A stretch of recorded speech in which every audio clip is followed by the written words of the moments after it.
Actes chapitre 2. Quand le jour de la Pentecôte arriva, ils étaient tous ensemble au même endroit. Tout à coup, il vint du ciel un bruit comme celui d'un vent violent, qui remplit toute la maison où ils étaient assis.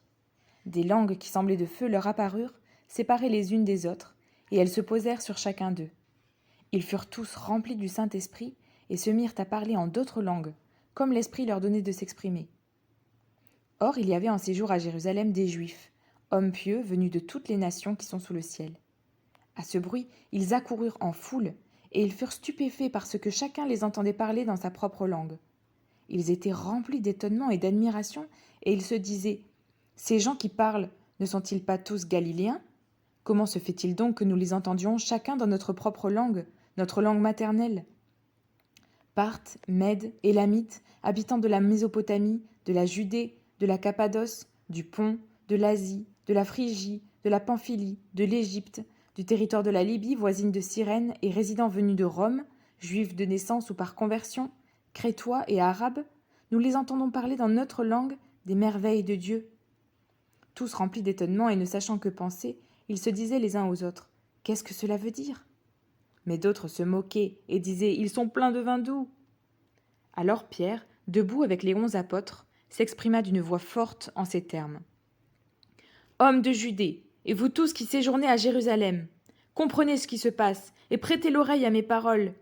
Ces gens ne sont pas ivres, comme vous le supposez, car il est 9 heures du matin. Mais maintenant se réalise ce qu'a dit le prophète Joël.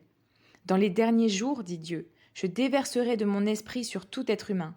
Vos fils et vos filles prophétiseront, vos jeunes gens auront des visions, et vos vieillards auront des rêves.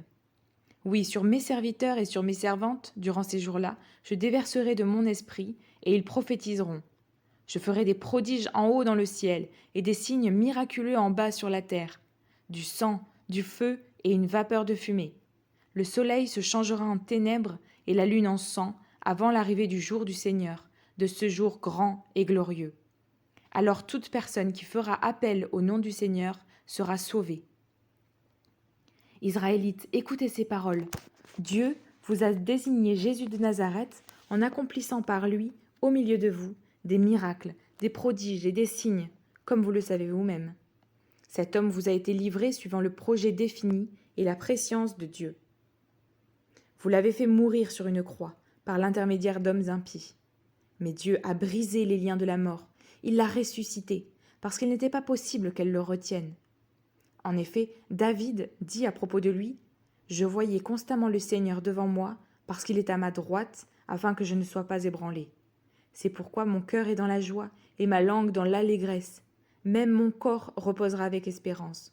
Car tu n'abandonneras pas mon âme au séjour des morts. Tu ne permettras pas que ton sein connaisse la décomposition. Tu m'as fait connaître les sentiers de la vie. Tu me rempliras de joie par ta présence. » Mes frères, qu'il me soit permis de vous parler en toute franchise au sujet du patriarche David. Il est mort, il a été enseveli, et son tombeau existe encore aujourd'hui parmi nous. Or, il était prophète et il savait que Dieu lui avait juré par serment de faire surgir le Messie, un de ses descendants, pour le faire asseoir sur son trône. C'est donc la résurrection du Christ qu'il a prévue et annoncée, en disant qu'il ne serait pas abandonné au séjour des morts et que son corps ne connaîtrait pas la décomposition. C'est ce Jésus que Dieu a ressuscité. Nous en sommes tous témoins. Élevé à la droite de Dieu, il a reçu du Père le Saint-Esprit qui avait été promis, et il l'a déversé, comme vous le voyez et l'entendez maintenant. David, en effet, n'est pas monté au ciel, mais il dit lui-même : « Le Seigneur a dit à mon Seigneur : Assieds-toi à ma droite, jusqu'à ce que j'aie fait de tes ennemis ton marchepied. » Que toute la communauté d'Israël sache donc avec certitude que Dieu a fait Seigneur et Messie, ce Jésus que vous avez crucifié. Après avoir entendu ce discours, ils eurent le cœur vivement touché et dirent à Pierre et aux autres apôtres : « Frères, que ferons-nous » Pierre leur dit : « Changez d'attitude, et que chacun de vous soit baptisé au nom de Jésus-Christ pour le pardon de vos péchés, et vous recevrez le don du Saint-Esprit. En effet, la promesse est pour vous, pour vos enfants, et pour tous ceux qui sont au loin, en aussi grand nombre que le Seigneur notre Dieu les appellera. » Et par beaucoup d'autres paroles, il rendait témoignage et les encourageait en disant : « Sauvez-vous de cette génération pervertie. » Ceux qui acceptèrent sa parole furent donc baptisés, et ce jour-là, le nombre des disciples augmenta d'environ 3000 personnes. Ils persévéraient dans l'enseignement des apôtres, dans la communion fraternelle, dans la fraction du pain et dans les prières. La crainte s'emparait de chacun et il se faisait beaucoup de prodiges et de signes miraculeux par l'intermédiaire des apôtres. Tous ceux qui croyaient étaient ensemble et ils avaient tout en commun.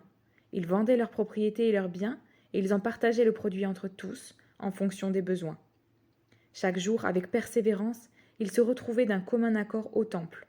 Ils rompaient le pain dans les maisons et ils prenaient leur nourriture avec joie et simplicité de cœur. Ils louaient Dieu et avaient la faveur de tout le peuple. Le Seigneur ajoutait chaque jour à l'Église ceux qui étaient sauvés.